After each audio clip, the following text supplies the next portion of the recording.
What's up, everybody? Welcome back to the 863 Elantra N YouTube channel. In today's video, we're going to do a 1,000 mile review.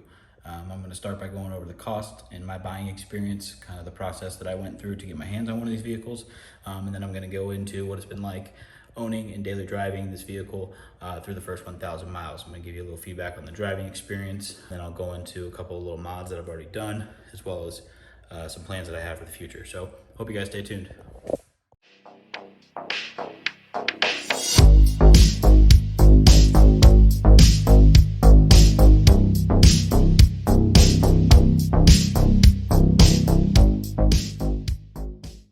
So yeah, as you guys can see, I've got 1,451 miles on the car, but that is just across 1,000 miles for me, which kind of leads me into my buying experience with the vehicle. I actually didn't buy it from a local dealership near me. I actually bought it from a dealership located in Brunswick, Georgia. So obviously these cars are hard to come by right now. You can't really find them. A lot of dealerships don't have them, or if they do, they've already been sold. So I started the process kind of back in late December, right after Christmas really. Kind of decided that I wanted to kind of make the jump and see if I could get one, get my hands on one of the first ones coming in. So the first thing that I did was went on to Hyundai's dealership and started looking at the local inventory, and just started honestly calling dealerships. I called so many dealerships, so I found a lot of these vehicles had already been spoken for. People had already put in deposits or already had buyers committed. And I just wasn't able to get my hands on any at all. I wasn't really getting any feedback outside of, you're better off just kind of building one. If you really want it, just go ahead and we can order one for you, and then it'll be here in 4 to 6 months. But I didn't really want to wait 4 to 6 months. It just was a lot of persistence, and I kept calling dealerships, and then I finally found one in Brunswick, Georgia, that was coming in at some point in mid-January. Remember, this is at the end of December. So they didn't really know exactly when it was coming in, but it had not been spoken for. And they were not charging any markup. So that was another big factor. I was able to find some cars locally, not locally, but within a couple hundred miles, but a lot of them were charging markup. 3, 4, 5, 6,000, sometimes even 10,000. I found one over MSRP. When I found the vehicle at the Brunswick dealership and I talked to them and they weren't doing any market adjustments over MSRP, I decided that this was probably going to be my best opportunity to get one without having to pay a substantial amount of money on top of the just the normal sticker price. So I did try to negotiate them a little bit. There's really not much to negotiate with this car though, because there aren't any options. Your two choices are what color paint you want and what transmission. That's it. There's really not any other options. So I did try to negotiate. They were charging a $1,295 fee for some kind of paint protection. I tried to negotiate that off, but they weren't willing to budge. I also tried to negotiate the dealer dock fee, but they weren't willing to budge on that at all either. Again, I ended up just kind of viewing it as that was their version of a dealer markup, which only added up to being about $2,000. So that was far less than any of the other ones that I found. So I decided to just go ahead and pull the trigger. So yeah, after we kind of agreed on the price, they sent me over the contract. I looked it over and I signed it. I never went to the dealership. I never met any of the people that I dealt with in person. I talked to them over the phone and did this deal mostly through the phone and email and text messaging, which was kind of very strange. This was the first time I've ever bought a brand new car, and to not even go face to face with any of the people that I worked with was kind of weird. But at the end of the day, the process was great. After I signed the contract, they called me up, asked me if I wanted to come get it or if they wanted to have somebody drive it down to me. I wanted them to have somebody drive it down to me. So that's exactly what they did. They put somebody in a car, drove them down 300 miles right to my house. The guy got in my trade-in and drove it right back up to the dealership. And I took delivery of the car with a little under 300 miles. I think it was like 276 miles or something like that. But the car had 13 miles on it from the factory. All right, so here you guys go. Here's the window sticker. Like I said, there aren't really any options on this car. So I got the Phantom Black exterior. You get the black and blue interior, which you can take a look at here in a second. I did the 8-speed wet dual clutch automatic transmission. But yeah, so you can see the base price was $33,400. There's a $55 feature added cargo net for the trunk. with the destination charge of $1,025 brought us to $34,480. However, my out the door price with the taxes, tag, title, all that good stuff was $39,762.26. I felt like being able to get this vehicle for under 40,000 was a big win for me. I didn't feel like I was going to be able to get that at any other dealership, at least not anytime soon. I'm sure I could have waited, but like I said, I didn't really want to wait. I kind of wanted to try to get one, and I saw the opportunity, and I took advantage of it. So I'm sure as time goes on, you'll be able to get them cheaper than that. You'll be able to negotiate the price probably a little bit more, but with the way the market is right now, you just can't do that. So that was kind of my budget, and I was happy to be able to get the car for that price. So, okay, so moving on, so to first impressions of the car. So obviously, as soon as the vehicle pulled up and the guy brought it for the delivery, I was stunned by the way it looked.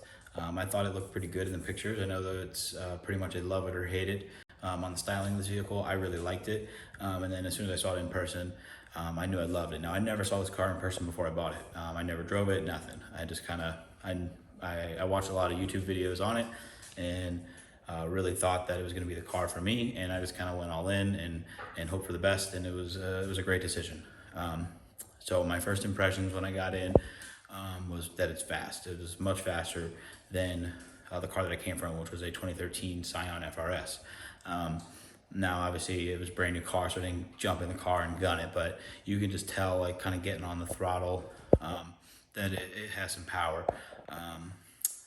One thing that was also very apparent up front is the dual clutch transmission is not the same as kind of any automatic transmission. What was really weird is when you kind of let off the brake, it doesn't creep as quickly or kind of as hard as like a normal automatic car. You kind of have to give it some gas, kind of like almost like you would in a manual a little bit. Now it will creep, but it doesn't creep a whole lot. So that was definitely, took a little bit of getting used to. Right away, I also noticed the steering was a lot tighter than I thought it was going to be. It's not as tight as my FRS was, but one thing that I was worried about is you were going to kind of feel like the car was a little bit floaty almost in the steering, but I don't really get that at all, especially when you kind of fine tune it in the N custom settings. When you turn the steering all the way up, it definitely feels much stiffer than I was anticipating, which is a good thing. The other thing that's definitely taken me some getting used to is front wheel drive. Now, obviously, there's a lot of people's thoughts on front wheel drive. Coming from a rear wheel drive car, that has definitely taken me a little bit of getting used to.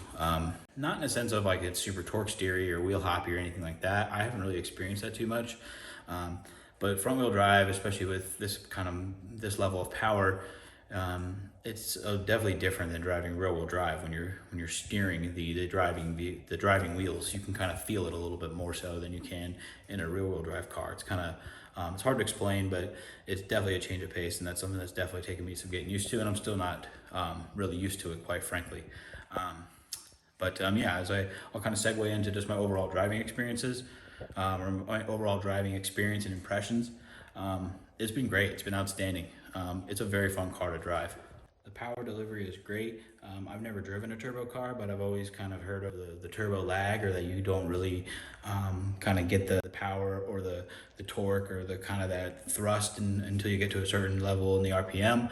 I don't really see that in this car. I feel like you can kind of give it some gas way down low at 2,000 RPM and it's going to pull pretty good. And then once you ring it up, obviously it'll start ripping for sure.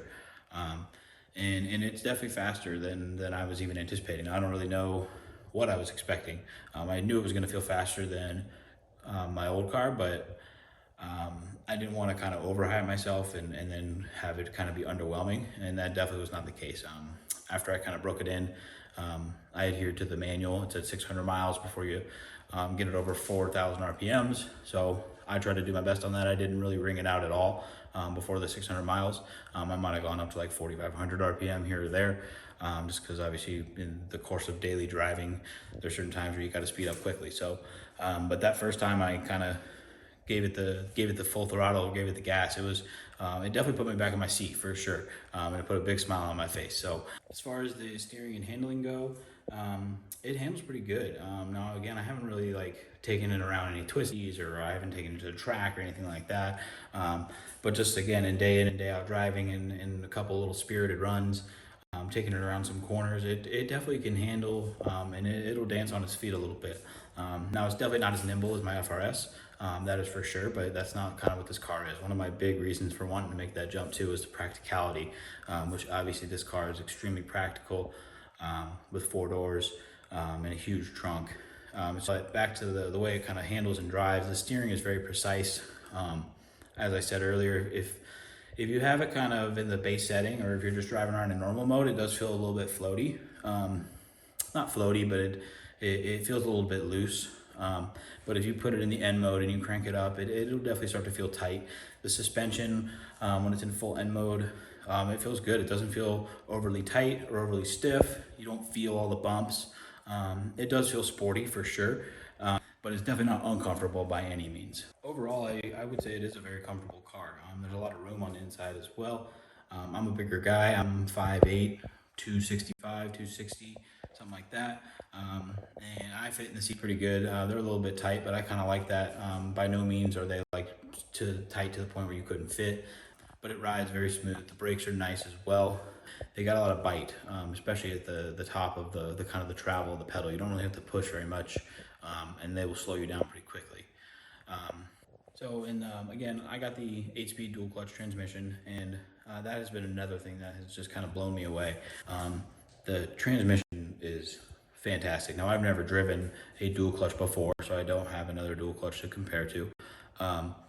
But I have driven other automatics before, and this one is by far the best that I have driven. It is extremely quick. It is extremely responsive. You hit that downshift paddle and it rev matches it right up, and it's bang on when you're shifting up and banging through the gears. It makes the nice little fart sounds, which are always pretty cool, coming out of the nice exhaust. Which, by the way, I love the way the exhaust sounds in N mode as well, with the pops and bangs.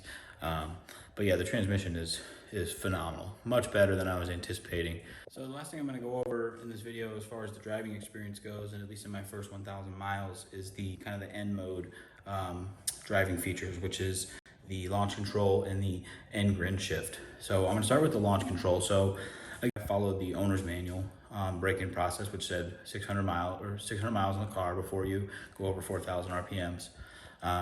So I waited till like 800 something, and I wanted to go try launch control out for the first time. And I did not have any success. I was able to get it activated, but I just could not get it to engage when actually trying to launch the vehicle. I guess you gotta really slam on that gas. I've been trying to roll into it. So obviously you gotta put your left foot and you gotta push hard on the brake. But I have now learned that you gotta be quick and kind of slam the gas to the floor, or else it's not going to engage. What I was doing was kind of rolling into it, and the RPMs would just kind of slowly come up, but it wasn't kind of giving that, where it would bang off the kind of the rev limiter that you're giving it in order to launch the car.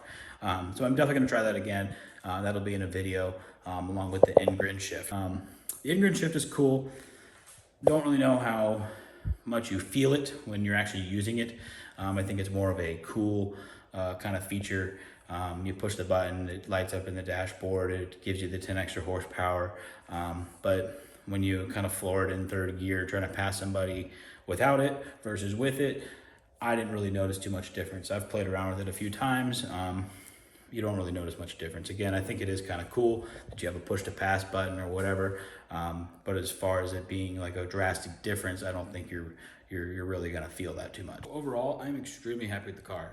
After 1,000 miles, I definitely have a few, not complaints, but a few things that I think they could have done better, or just things that I don't really necessarily like, which I'm going to do in another video.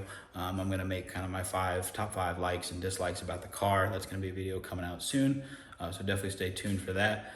But yeah, it's a great driving car.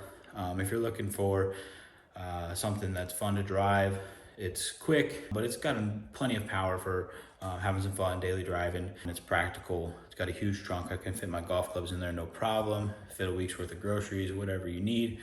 You can definitely fit it. So the last thing I'm gonna do today is just show you guys a couple quick little mods that I've already done. So I'm gonna take you guys inside the car to show you the first couple mods that I did, if you wanna call them mods. The first one is just some all-weather floor mats. That's a must for me. Keep the dirt and grime off your carpet. They're easy to clean, all that good stuff. I've used WeatherTech in the past, but I decided to try these SMARTLINER ones off of Amazon, which were considerably cheaper than the WeatherTechs. And I got to tell you, they fit outstanding. I mean, perfect. Much better than I was anticipating. I like how it goes nice and high up the dead pedal there, so you don't get any dirt like behind them and in the carpet. I also got it for the rear seats as well. It was a kit. I don't remember the price. I will link it in the description. But they were much cheaper than the WeatherTechs, and I think they do just as good of a job. And the next change that I did was the interior lights. So the car comes with the halogen lights from the factory, which, spoiler, this isn't gonna be one of my top 5 dislikes, but I thought that was just a kind of a silly cost-cutting effort. Like, I didn't really see the point of that. A car that's stickered at $35,000 basically should have LED lights in the interior. So I made this fix. It cost me about $100 to get all the lights. I did these two lights here. I did the lights behind both of the mirrors there, the vanity lights. I also did the dome light. And then you can come around back. I did the tag lights as well, which you're not going to be able to see right now because I just don't have the lights on. But I also did the trunk light, which you can see is just much brighter. You can also see plenty of trunk space to get everything that you possibly need into this vehicle. I also did the reverse lights, which are right back in here. You actually have to take this whole light bar off the trunk to swap them out. It's actually very easy to do, but you just pop these pins or these little push clips right off. And there's a couple, I think there's 8 screws on the back side of it. And then this whole light bar will just pop out and you can just unscrew the stock bulbs and put your new bulbs in. It's pretty simple. And I also took the badging off the back, the Elantra and the N badge. I think it looks much cleaner. I also do have some carbon fiber Hyundai badges coming for the front and the back of the vehicle. As far as future modifications go, I don't really have anything big planned for the near future. I definitely am going to modify this vehicle, but in the near future, I don't really have any plans to do anything crazy. I do have some plans for some small little simple mods, but nothing too big, at least for the time being. So if you made it this far in the video, please give it a thumbs up. If you want to see more content coming from my 2022 Hyundai Elantra N, hit that subscribe button. I hope you guys all have a wonderful day, and thank you so much for watching.